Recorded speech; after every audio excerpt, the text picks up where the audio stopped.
వినండి సహోదరి సహోదరులు, ఊహించనంత ఆశీర్వాదాన్ని, ఊహించలేనంత దీవెనను నీకు అందించగలిగిన మహా గొప్ప దేవుడు నేను ప్రకటిస్తున్న ప్రభు అయిన యేసుక్రీస్తు.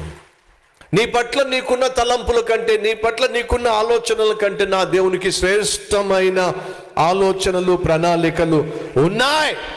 మర్చిపోవద్దు. నీ కొడుకు పట్ల, నీ కూతురు పట్ల నీకున్నటువంటి ఆలోచనల కంటే నా దేవునికి శ్రేష్టమైన ఆలోచనలు ఉన్నాయి.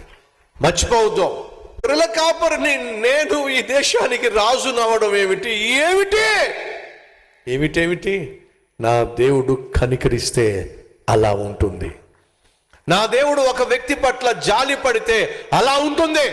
నా దేవుడు ఒక వ్యక్తి పట్ల తన ప్రేమను చూపిస్తే గొర్రెల కాపరిని గొప్ప రాజుని చేస్తాడు.